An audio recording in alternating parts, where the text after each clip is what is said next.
San Jose, pusat gemerlap Silicon Valley, berdenyut dengan kekayaan, namun kegelapan tetap ada di mana tenda-tenda robek berkerumun di bawah jembatan.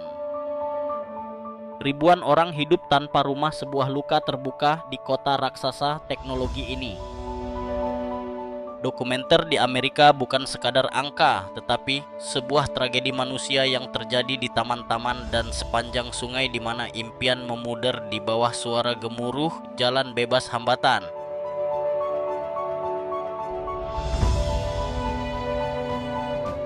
So that's the kind of situation, without a job, it's hard to get housing, and I don't qualify for a lot of things because you have to have double the amount of rent. And I missed any openings for Section 8 housing, so I'm not currently on that. Just trying to get things situated. Saya akan bergabung dengan Anda untuk menjelajahi krisis ini, asal-usulnya dan perjuangannya untuk memperbaikinya, melihat kembali sebuah kota yang kaya namun hancur.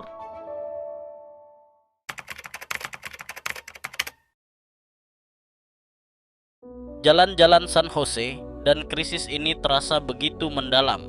Tenda-tenda robek bersembunyi di bawah jembatan jalan bebas hambatan tempat penampungan, sementara menempel di tepi sungai Guadalupe yang berlumpur dan wajah lelah menghiasi taman kota. Survei Point in Time 2025 dengan jelas menunjukkan 6.503 orang hidup tanpa tempat tinggal di sini, dengan 60%, hampir 4.000 orang hidup tanpa tempat tinggal tetap bertahan hidup di mobil atau camp-camp darurat.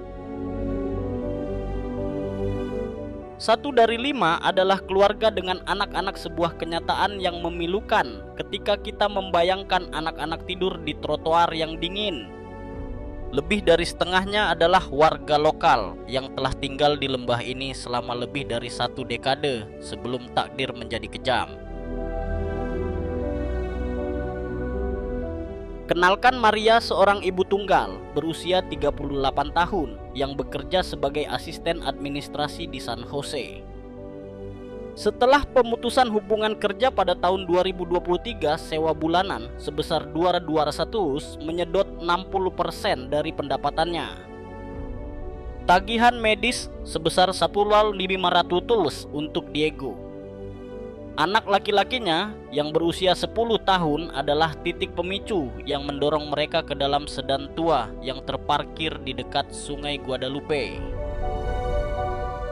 I don't think my youngest son understands the homelessness. All he knows is that he's cared for. He does not get the concept of being homeless. Even though we're homeless, we don't stop living, we don't stop learning, we don't stop laughing, we don't stop helping others. It's just not having a roof and not having a vehicle, not having an income is hard.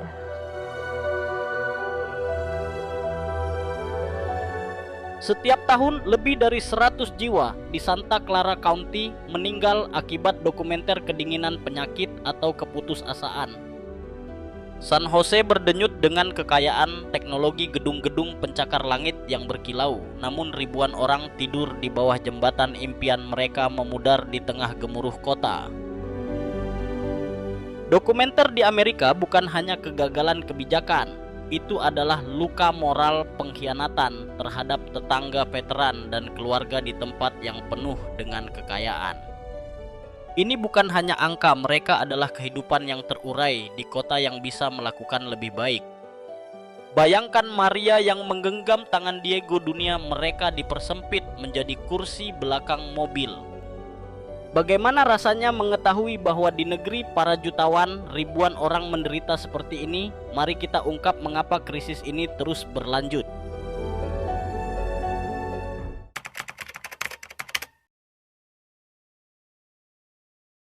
Krisis ini tidak terjadi dalam semalam, ini adalah badai yang dipicu oleh sistem yang rusak, merobek kehidupan di bawah bayang-bayang kekayaan San Jose. Biaya perumahan adalah masalah besar, dengan sewa apartemen 1 kamar tidur yang rata-rata $2.500 per bulan melebihi sebagian besar gaji. Hanya ada 37 rumah terjangkau untuk setiap 100 penyewa berpenghasilan rendah, membuat keluarga terjepit di ujung tanduk. Ambil contoh Lin, seorang guru berusia 45 tahun yang menghasilkan $3.000 per bulan di sebuah sekolah lokal. Ketika sewa rumahnya melonjak menjadi 2.800, ia tidak mampu bertahan. Saya tidak pernah menyangka saya akan kehilangan rumah saya, kata Lin. Kini tidur di sofa teman bersama putrinya yang remaja, barang-barang mereka dipadatkan dalam sebuah tas duvel. Cerita ini menggema pada banyak orang lain di kota ini, di mana impian tenggelam dalam biaya yang terus naik. Ketimpangan ekonomi memicu api. 70% rumah tangga berpenghasilan rendah menghabiskan lebih dari setengah pendapatan mereka untuk sewa hanya satu tagihan tak terduga yang menjauhkan mereka dari pengusiran. Perbaikan mobil atau kunjungan rumah sakit bisa mendorong keluarga ke jalanan. Kehidupan mereka dipersempit hanya pada apa yang muat dalam tas punggung. Masalah kesehatan mental dan kecanduan meskipun tidak umum seperti yang banyak orang pikirkan, memperburuk perangkap bagi beberapa orang. Not really. I mean, I have certain things that I've acquired over the years of my addiction that I can't get rid of. And once again, that puts me in a different category where there should be some sort of help in some way. I mean, I'm not asking for a handout. It's just the drugs I do are physically addicting. And unless I get them off them or get on a maintenance program, which they, once again, they don't offer up here, then there's just, you know what I mean? There's no chance. Kegagalan sistematis semakin memperburuk masalah ini. Pemotongan anggaran federal yang memangkas bantuan perumahan sebesar 44% merusak program seperti bantuan sewa, meninggalkan San Jose yang berjuang untuk mengisi kekosongan.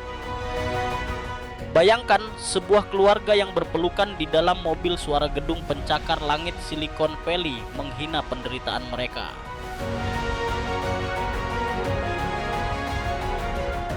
Ini adalah kekacauan yang brutal, sewa yang melambung tinggi, jaringan keselamatan yang rapuh, dan kegagalan kebijakan menghancurkan kehidupan di kota yang dipenuhi dengan kekayaan.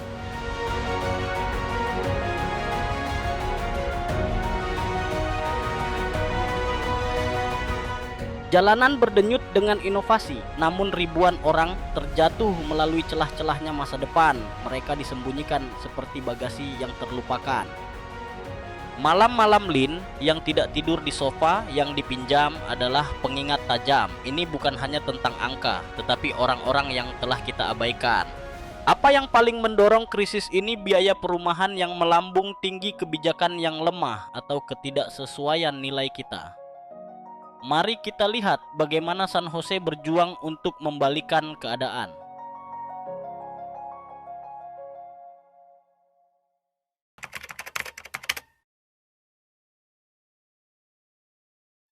San Jose berjuang keras melawan dokumenter dengan sepenuh hati, menuangkan ke dalam rencana komunitas 2002-2025 untuk mengakhiri dokumenter dengan tujuan berani untuk memberikan tempat tinggal bagi 20.000 orang pada akhir tahun ini. Sejauh ini 17.485 orang telah mendapatkan rumah tetap, sebuah pencapaian nyata. Namun, keluarga-keluarga baru yang hidup tanpa rumah terus muncul dari bayang-bayang. Kota ini telah menambah lebih dari 1.200 tempat tidur penampungan sejak 2020, membawa jumlah total menjadi 322 dengan rencana untuk mencapai hampir 4.000 pada 2026. Komunitas rumah kecil seperti Via del Oro yang menawarkan tempat perlindungan bagi 150 orang beserta hewan peliharaan mereka dan tempat parkir aman seperti Berryessa bagi mereka yang tinggal di RV bersinar sebagai mercusuar inovasi di kota yang kekurangan sumber daya. Ambil contoh Robert, seorang tukang ledeng berusia 58 tahun yang dulunya tinggal di tenda robek dekat Alviso Milpitas setelah cedera punggung mencuri mata pencahariannya. Pada tahun 2024, Via del Oro memberinya tempat tidur hangat dan tali kehidupan, dukungan pencarian pekerjaan yang menyalakan harapan. Saya merasa manusia lagi, kata Robert, sekarang bekerja paruh waktu dan bermimpi memiliki apartemennya sendiri. Cerita Robert mencerminkan kemajuan. Lebih dari 23.000 orang telah menemukan perlindungan melalui upaya-upaya ini sejak 2020. Program pencegahan juga semakin meningkat, membantu 2.500 rumah tangga setiap tahun dengan bantuan sewa untuk menjaga agar atap tetap ada di atas kepala mereka, tetapi tidak semua langkah berhasil. Pembersihan tempat penampungan oleh Wali Kota Matmahan yang membersihkan tempat-tempat seperti Columbus Park memecah komunitas. Beberapa memuji jalanan yang lebih bersih melihat ketertiban yang dikembalikan. Yang lain termasuk saya melihat kehidupan yang terbalik dengan keluarga dan barang-barang yang tersebar dan tidak ada jalan jelas ke depan. Pendanaan juga merupakan kendala konstan. Obligasi senilai 990 juta telah mendanai perumahan yang terjangkau, tetapi pemotongan anggaran negara mengancam untuk menghentikan kemajuan. Setiap langkah maju terasa diperoleh dengan susah payah, seperti mendorong batu besar ke atas bukit di kota tempat kekayaan dan kemiskinan bertabrakan. Apakah San Jose harus menggandakan tempat penampungan sementara atau berinvestasi dalam rumah permanen untuk memutus siklus ini? Mari kita ungkap apa yang menghambat kemajuan kota.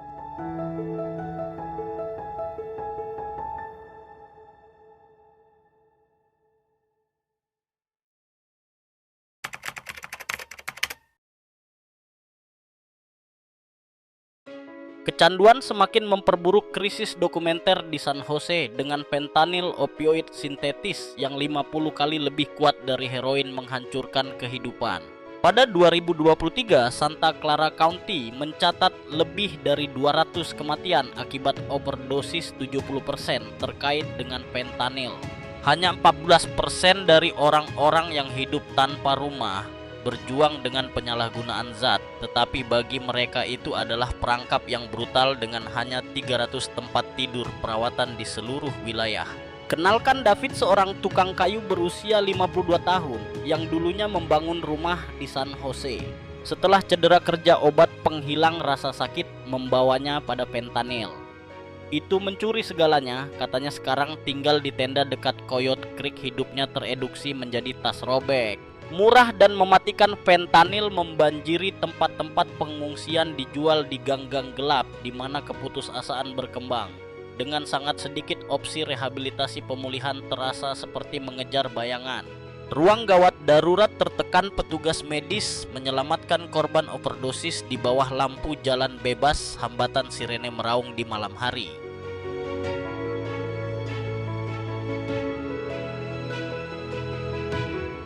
Krisis kesehatan masyarakat ini semakin dalam, mendorong keputusasaan dan kejahatan. Namun, hukuman tanpa perawatan menjebak orang-orang seperti David. Klinik-klinik komunitas mencoba, tetapi kekurangan dana membatasi jangkauan mereka. Bayangkan tangan David yang gemetar menggenggam foto pudar anak-anaknya, harapan yang memudar. Kecanduan tidak mendefinisikan orang-orang yang hidup tanpa rumah, tetapi bagi beberapa orang itu adalah rantai yang mengikat mereka pada jalanan. Bagaimana kita bisa memutuskan siklus ini? Lebih banyak perawatan hukum yang lebih ketat atau solusi yang lebih mendalam? Mari kita lihat perjuangan San Jose.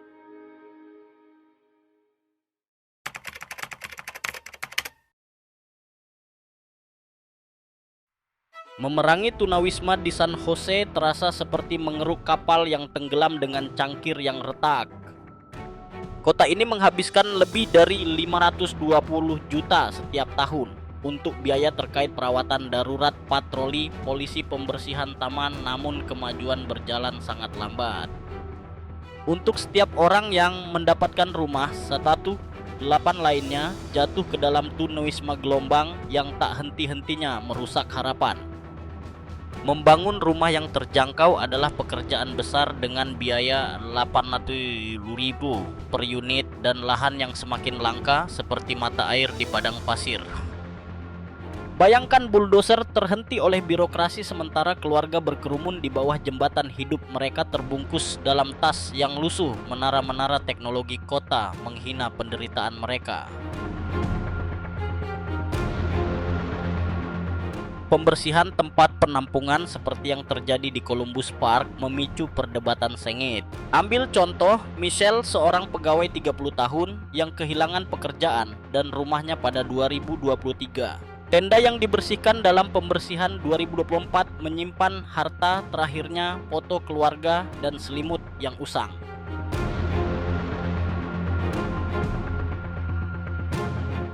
The last time they took everything, I only got to leave with the backpack, which really made me suffer a lot because I take medication for lupus and for other physical ailments.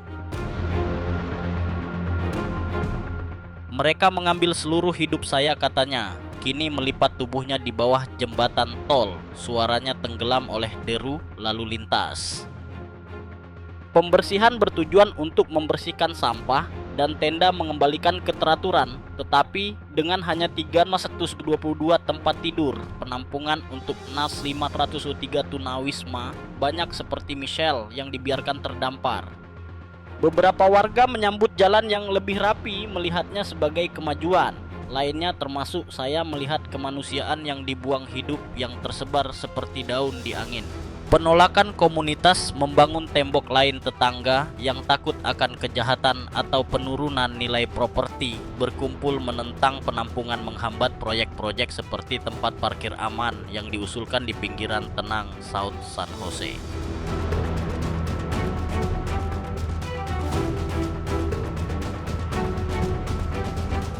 Pendanaan menjadi hambatan. Defisit anggaran negara menghambat program bantuan sewa, membuat kota-kota kesulitan mencari solusi. Kesenjangan data memperburuk perjuangan hitungan tahunan, melewatkan orang yang tidur di mobil atau tidur berdua di sofa, mengaburkan skala krisis yang sebenarnya. Audit negara bagian 2024 mengecam San Jose karena pencatatan pengeluaran yang kabur membuat kami buta apakah dana tersebut memberikan dampak. Ini adalah pendakian yang melelahkan, seperti mendorong batu besar ke atas bukit di kota yang kekayaan menara-menara melawan keputusasaan. Bayangkan foto Michelle di tempat pembuangan sampah, harapannya memudar dengan setiap mobil yang lewat. Hambatan-hambatan ini pembangunan rumah yang mahal, ketakutan komunitas dan data yang tidak jelas menghalangi kemajuan di setiap belokan. Bagaimana pembersihan mempengaruhi orang seperti Michelle? Apakah mereka membersihkan jalanan San Jose atau menghancurkan kehidupan yang rapuh? Mari kita temukan solusi untuk menembus hambatan ini.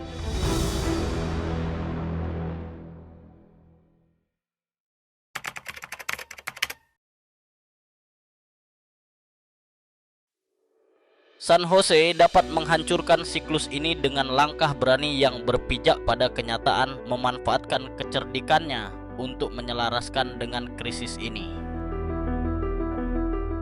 Pertama, pangkas birokrasi untuk membangun rumah terjangkau. Lebih cepat, permudah izin, tawarkan insentif pajak kepada pengembang, dan dorong raksasa teknologi seperti Google untuk mendanai rumah bagi pekerja seperti barista atau guru. Bayangkan apartemen baru yang tumbuh bukan hanya untuk kalangan elit, tetapi untuk keluarga yang berjuang untuk bertahan. Obligasi Measure A senilai 950 juta dari San Jose telah membangun 1.300 rumah terjangkau sejak 2023, namun ribuan rumah lagi masih dibutuhkan. Pencegahan adalah kunci perluas bantuan sewa untuk menghentikan penggusuran. Seorang ibu tunggal tidak seharusnya kehilangan rumah karena tagihan medis sebesar 1,5 Satius. Program kota yang membantu 2.500 rumah tangga setiap tahun. Dengan dukungan sewa, perlu anggaran yang lebih besar untuk mencakup pelatihan kerja agar orang-orang seperti Lin tidak jatuh ke jalan. Perawatan kesehatan mental adalah dasar. Hanya 1/4 dari tunawisma yang menghadapi masalah kesehatan mental serius, tetapi untuk mereka bantuan sangat langka, seperti hujan di bulan Juli. Bayangkan Tom, seorang mekanik berusia 55 tahun yang melawan depresi, menemukan harapan di van kesehatan mental keliling yang diparkir di dekat tempat penampungan di San Jose. Konseling memberi saya jalan kembali. Katanya suaranya tenang setelah berbulan-bulan mendapatkan dukungan, kini merangkai kembali hidupnya dengan pekerjaan paruh waktu. Lebih banyak van tempat perawatan dan data kesehatan rumah yang terhubung bisa menyelamatkan nyawa, bukan hanya uang. Pembersihan tempat penampungan perlu kasih sayang menyertakan setiap pembersihan dengan tempat penampungan segera, seperti 150 rumah kecil di Via del Oro, tempat hewan peliharaan diterima. Bayangkan bulldozer membersihkan ruang untuk harapan, bukan hanya sampah, dengan stasiun air dan toilet bagi mereka yang masih di luar. Ini tentang martabat, bukan tampilan. San Jose tidak bisa berjalan sendiri. Kebijakan bersama dengan kota seperti Oakland bisa berbagi sumber daya mengurangi beban.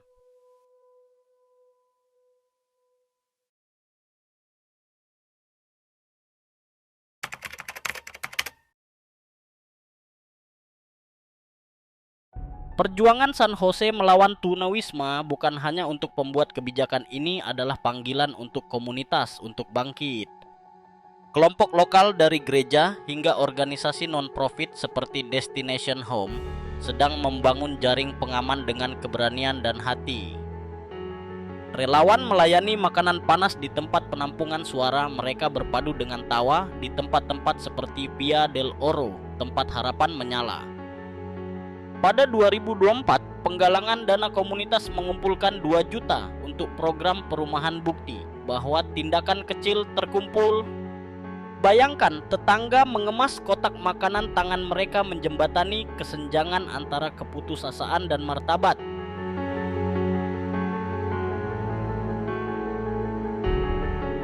Temui James, seorang pensiunan berusia 60 tahun yang menjadi relawan di tempat penampungan San Jose. Setelah kehilangan saudaranya karena tunawisma bertahun-tahun yang lalu, ia melayani makanan setiap minggu. Senyum hangatnya menjadi mercusuar bagi orang-orang seperti Robert. Saya tidak bisa memperbaiki semuanya, tapi saya bisa ada di sini, kata James mengaduk sup sementara para penghuni berbagi cerita. Pekerjaannya bersama 5.000 relawan di seluruh kabupaten mendukung lebih dari 10.000 orang setiap tahun melalui makanan, pakaian, dan pelatihan kerja. Organisasi non-profit seperti Second Harvest Food Bank mendistribusikan ribuan makanan setiap bulan, sementara kelompok agama membuka ruang bawah tanah gereja untuk tempat tidur darurat. Upaya ini bukan hanya bantuan, mereka adalah tali penyelamat menjahit bersama komunitas yang terkoyak oleh ketidaksetaraan. Namun pekerjaan ini belum selesai. Banyak yang menghindar, takut tempat penampungan membawa kejahatan, tetapi kasih sayang dapat mengubah pandangan. Bayangkan sebuah pertemuan tetangga, tanda-tanda berkibar menuntut lebih banyak rumah kecil, bukan lebih sedikit. Setiap dolar yang disumbangkan, setiap jam yang disumbangkan mengikis krisis ini. San Jose memiliki hati di dalam orang-orangnya, pensiunan seperti James, pelajar dan pekerja teknologi yang bisa membalikan keadaan. Bayangkan sebuah kota di mana setiap penduduk memberikan bantuan, di mana tidak ada yang ditinggalkan tidur di bawah jembatan. Itu dimulai dengan kita, bukan hanya kebijakan. Anda tidak perlu jutaan untuk membuat perbedaan, hanya waktu atau beberapa dolar.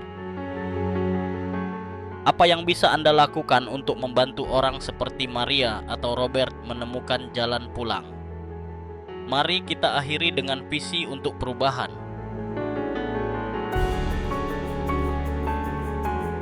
Kesimpulan, dokumenter di San Jose adalah cermin dari nilai-nilai kita. Dengan 93 orang tanpa rumah, ini adalah luka di kota yang dipenuhi miliarder. Dokumenter memerlukan tindakan dan perjuangan San Jose, rumah kecil, bantuan sewa, rencana, berani menunjukkan hati. Namun perumahan yang mahal dan dana yang terbatas menghambat kita. Bayangkan sebuah kota di mana setiap sudut jalan menawarkan harapan, bukan keputusasaan, di mana keluarga seperti Maria menemukan stabilitas. Kita membutuhkan lebih banyak rumah perawatan yang lebih baik dan kasih sayang untuk melihat kemanusiaan di setiap wajah.